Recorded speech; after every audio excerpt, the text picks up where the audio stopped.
In the Jordan Valley stood two cities, shining like jewels in the midst of the desert, Sodom and Gomorrah. In the eyes of men, they were prosperous, but in the eyes of God, they were an abyss of corruption.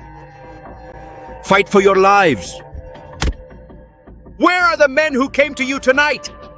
Bring them out so that we may know them. Their streets were filled with excess. Their people had forgotten all justice. We have no time for wretches like you. Their wickedness cried out to heaven. What seemed like paradise was about to turn to ashes, for when divine patience runs out, judgment descends like fire.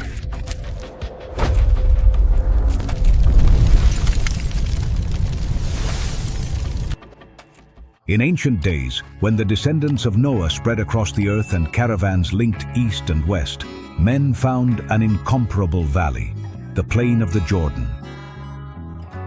There, the land seemed to drink directly from the sky. Its fields were as green as Eden, its orchards overflowed with fruit, and its springs ran like veins of life through the heart of the desert. In that setting, Sodom and Gomorrah were born, two cities distinct yet sisters in power. Pride and destiny. Sodom rose as the commercial and political center. Squares crowded with merchants, contracts signed under the blazing sun, walls adorned like trophies of prosperity. There, money dictated justice and luxury dressed even the darkest alleys. Gomorrah, further south, was the agricultural and industrial heart. Wine presses filled to the brim, ovens burning day and night, leather and pottery workshops supplying the entire region. One produced wealth with its harvests, the other managed it through trade. Together, they were the pride of the plain, but what began as a blessing turned into a trap. Abundance brought idleness, and idleness corruption. A comfortable life dulled their conscience. What should have been gratitude turned into arrogance. Scripture describes it with words that transcend the centuries. This was the sin of Sodom: pride, abundance of bread and plenty of leisure, but she did not strengthen the hand of the afflicted. When man has everything he needs and forgets God, he convinces himself that there are no longer any limits, and that illusion of independence drags him straight into the abyss. The streets of Sodom were a reflection of that arrogance. The judges sold themselves for bribes, the rich delighted in endless parties, and the weak were ignored as if they didn't exist. In Gomorrah, the abundance of wheat and wine fed not the poor, but excess. Unrestrained banquets, endless nights, celebrations where immorality was the main spectacle. There, what was once considered shameful was now celebrated in public. And so it always happens. What is tolerated in silence is soon applauded in the public square. The hearts of these cities became so hardened that they no longer knew shame. Their culture became a banner of sin. The poor were cast aside. Out of mercy, something to eat, please. Get out of the way, wretch. Don't stain my clothes with your misery. Justice was mocked, violence exalted, Take out his eyes! and lust was elevated to a virtue. Sodom and Gomorrah had become a living monument to what happens when man uses prosperity to feed corruption instead of obedience.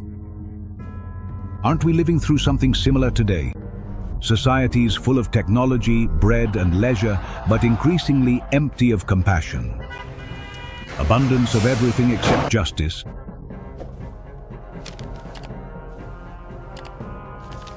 Ears attentive to pleasure but deaf to the cry of the needy. When a city, a nation, or a person raises their pride above the gifts they've received, they inevitably begin to walk toward their own ruin. But the time came when Abraham and his nephew Lot had to part ways. The land cannot support so much livestock. We must separate. Their herds were so numerous that the land was not enough to sustain them. Abraham, a man of peace, said to Lot, "Let there be no quarrel between us. Isn't the whole land before you? If you go to the left, I'll go to the right, and if you go to the right, I'll go to the left." My uncle, your kindness always guides me. I will choose the Jordan Valley, where the land is fertile. Then Lot lifted his eyes, and what he saw was irresistible. The whole plain of the Jordan, well-watered everywhere, like a garden of abundance. He saw the wealth of Sodom, the strength of Gomorrah, a secure future in fertile lands and powerful cities. Without thinking, he chose to live there. We will go to that fertile land that Jehovah has shown us. There we will build our home and find sustenance for our flock. May Jehovah be with you, Lot. And with your household on the path you undertake. At first he drew closer and closer to city life.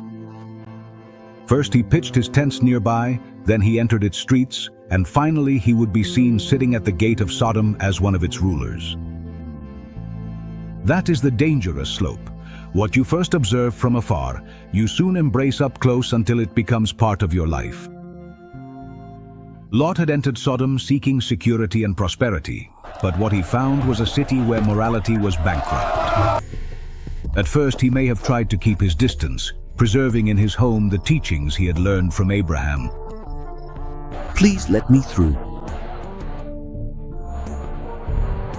I'm not looking for trouble. However, the atmosphere in Sodom was so thick that every day was a struggle not to become tainted.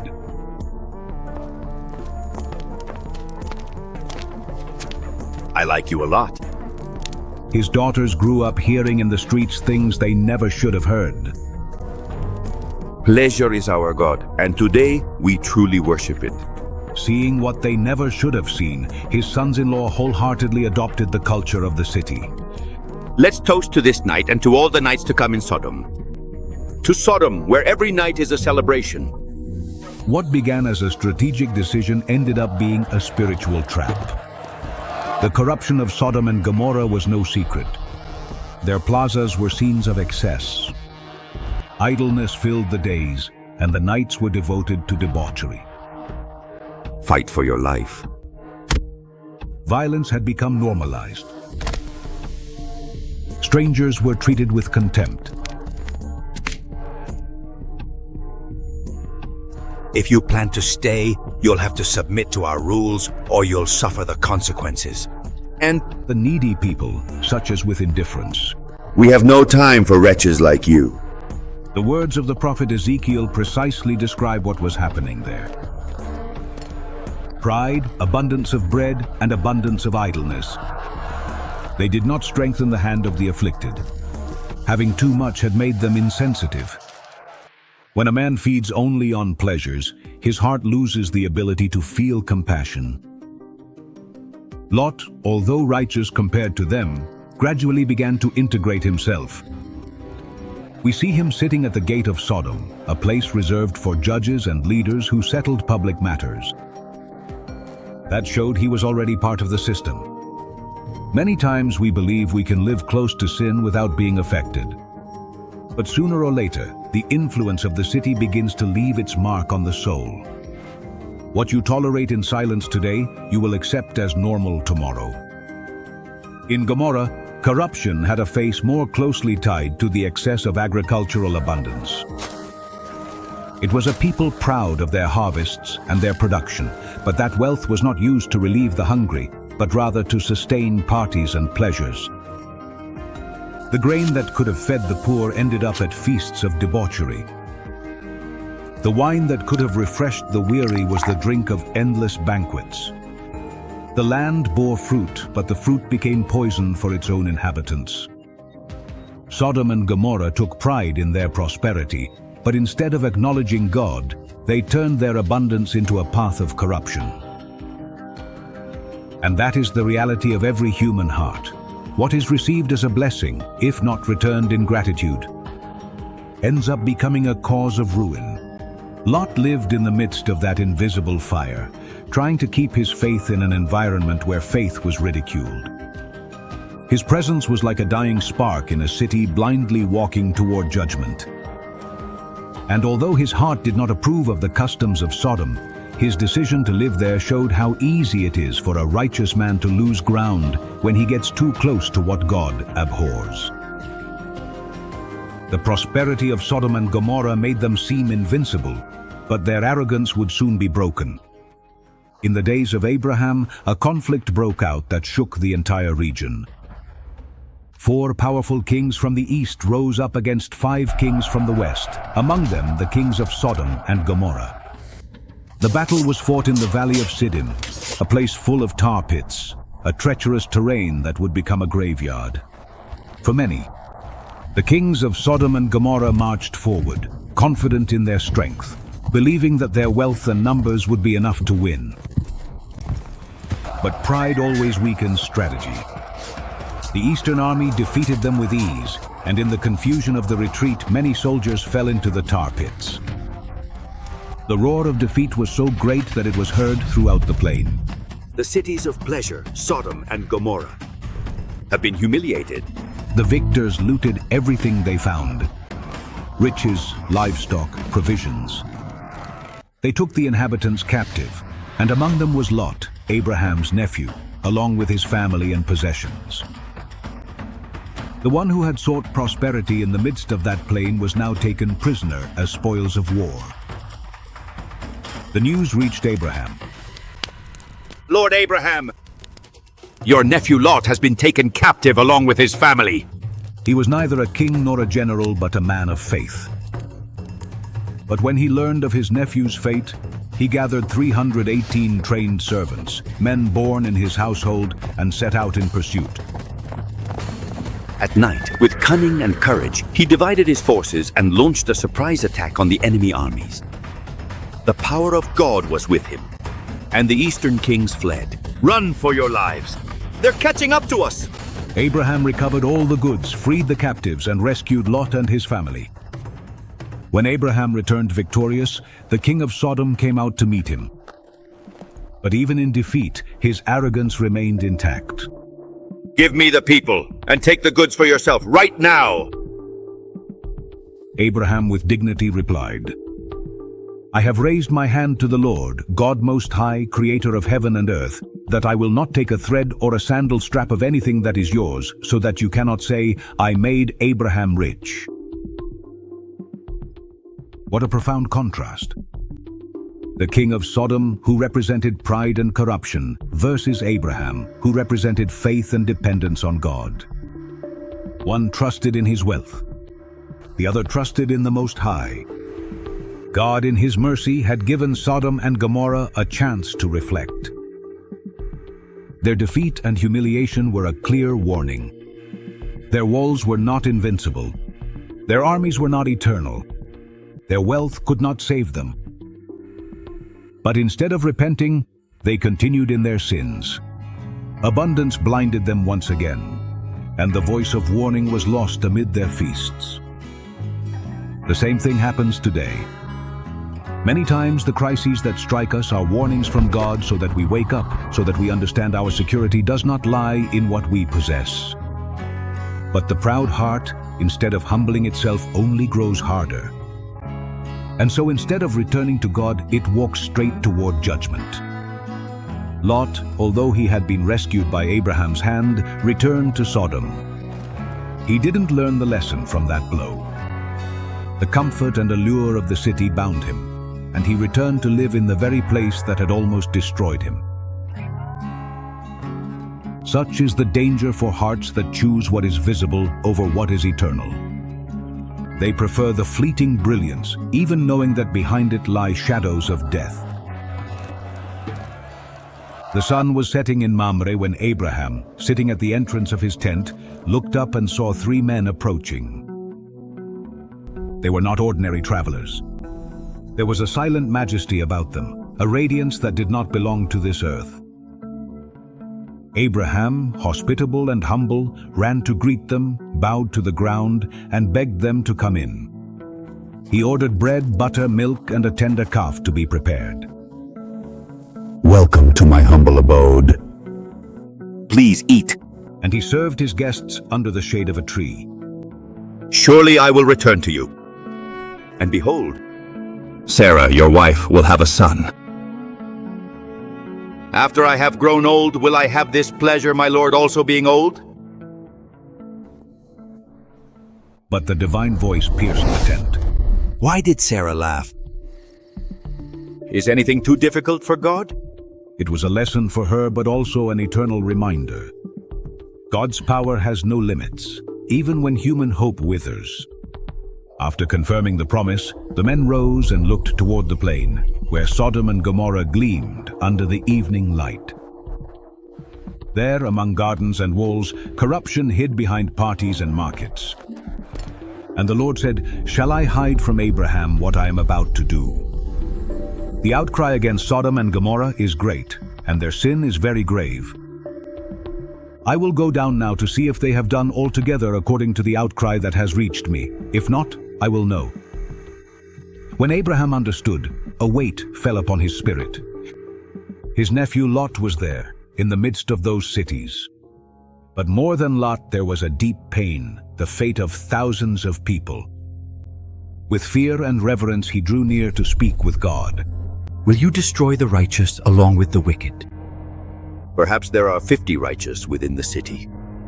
Will you destroy them and not spare the place for the sake of the 50? And The Lord answered, "If I find 50 righteous people in Sodom, I will spare the whole city for their sake." Abraham, trembling but moved by compassion, continued to intercede. 45, 40, 30, 20, until he reached 10. And God said, "I will not destroy it for the sake of 10. What a solemn scene. A man, dust and ashes, standing before the judge of the universe, pleading for mercy. Heaven listened to the voice of an intercessor, and God showed that he is willing to save for the sake of a few. But not even 10 righteous people were found in the plain. The sentence was sealed. Abraham's intercession is a reflection of divine patience. God does not destroy without warning, nor does he judge without first extending mercy. He hears the cry of the righteous, even when they intercede for a corrupt people. But divine justice cannot be mocked forever. How many times do our cities, with all their abundance and knowledge, resemble Sodom and Gomorrah? Sin is no longer hidden, it is celebrated. Injustice is not suppressed, it is normalized. And yet, there are still voices that intercede. God still seeks righteous people to stand in the gap, because a handful of faithful men and women can be the reason an entire nation receives mercy. Abraham returned to his tent while the men went down toward the plain. Evening was falling, and with it, the last chance for Sodom and Gomorrah was also fading away. Judgment was at the door, and nothing could stop it. The sun had set when 2 of those men arrived in Sodom. The shadows of night fell over the city, and lamps were lit in the squares where music and bustle never ceased. Lot was sitting at the gate, the place of judges and rulers. When he saw them, he recognized something different in them, a majesty that did not belong to ordinary travelers. He rose urgently, bowed to the ground and pleaded, "I beg you, my lords, come into your servant's house, wash your feet and spend the night. Tomorrow you will rise early and continue on your way." They replied, No, we will spend the night in the square. Lot insisted vehemently until they agreed. He prepared unleavened bread and a simple feast for them, and they ate under his roof. But they had not yet gone to bed when the entire city awoke in depravity. Let's go see what we find tonight. let the fun never stop. Young and old men surrounded the house and shouted, Where are the men who came to you tonight? Bring them out so we can get to know them. The scene was a portrait of what Sodom had become. A town where lust ruled and violence was law. Lot went out to the door, closed it behind him, and pleaded desperately, "I beg you, my brothers, do not do such wickedness. Look, I have 2 daughters who have never known a man. I will give them to you. Do with them as you see fit, but do nothing to these men, for they have come under the shelter of my roof." Get out of the way. This man came to live among us, and now he wants to play the judge. We'll do worse to you than to them. They rushed at the door, but the men inside reached out their hands, took Lot, and brought him safely in. Then they struck all the men outside with blindness, from the youngest to the oldest. In the confusion, the Sodomites stumbled over one another. They searched for the entrance but could not find it. Where is the door? I can't see anything. And the house was protected by divine power. Then the men said to Lot, "Do you have anyone else here? Sons-in-law, sons, daughters, anyone who belongs to you in the city, bring them out of this place, for we are going to destroy it." The outcry against this city has reached Jehovah, and he has sent us to destroy it. Lot hurried out to speak with his sons-in-law. The men pledged to marry his daughters, and said to them, "Get up, leave this place, for Jehovah is going to destroy the city." But to their ears, his words sounded like a joke. You can't be serious! Really? What a crazy idea. They laughed at him, just as many today laugh at the warning of judgment. At dawn, the angels urged Lot, saying, Get up. Take your wife and your 2 daughters who are here, so that you do not perish in the punishment of the city. Lot still hesitated. Leave everything behind right now? What if we can't? What if what they're saying isn't true? And then, in an act of divine mercy, the angels took him by the hand, along with his wife and daughters, and led them out of the city. A voice thundered like a final sentence. Flee for your life. Do not look behind you, nor stop anywhere in the plain. Escape to the mountains, lest you perish. I have found favor in your eyes, but I cannot escape to the mountains, lest disaster overtake me. Look, there is that small city called Zoar. Let me flee there. Is it not small? And my soul will live. And they answered him, Behold, I have also granted you this request. Hurry, for I can do nothing until you arrive there. Lot set out for Zoar. God's mercy had snatched him from the clutches of the city that had enticed him for years. And as he ran toward the small city behind him, the sky was already ready to open in judgment. Dawn was just breaking when Lot arrived in Zoar. The air was tense. The silence of the valley foretold something terrible. Then, suddenly, the sky opened in a spectacle of judgment. The Lord rained down sulfur and fire from the heavens upon Sodom and Gomorrah. The flames fell like rivers of fire. The ground trembled under the divine fury. And the cities that once shone in splendor burned until they became ashes. The proud towers collapsed. The houses were consumed like dry leaves. The squares filled with screams, drowned out by the roar of the fire. The fertile fields which once seemed like Eden were left in desolation. Where there had been gardens, only embers remained. Where there had been music and banquets, now there was only smoke and silence. The entire valley was transformed into a burning furnace. As they ran, Lot's wife, unable to tear her heart away from what she was leaving behind, disobeyed the command and looked back at the city. In an instant, she was petrified, turned into a pillar of salt, an eternal testimony to what it means to cling to the world when God calls you to escape. Her body stopped on the path, but her heart had remained in Sodom. The next day, Abraham rose early and went up to the place where he had stood in prayer before the Lord. From on high, he lifted his eyes toward the plain and saw a thick column of smoke rising from the land, like the smoke of a giant furnace. The valley that once seemed like paradise was now a desert of ashes. Thus ended Sodom and Gomorrah, cities that had everything, but used it against God. Societies that turned abundance into arrogance, leisure into lust, and justice into mockery. Heaven had heard the outcry of their sins, and the sentence was carried out. Sodom and Gomorrah did not disappear only because of their sexual immorality, but for something deeper: arrogance, indifference toward the poor, violence, and injustice. That combination is the cancer of every society. When wealth becomes a god, when pleasure becomes law, and when the needy are ignored, judgment is not far behind. And the same thing happens today. Many modern nations resemble the plain. They shine in science, art, and prosperity. But behind it all, they hide pride, indifference, and corruption.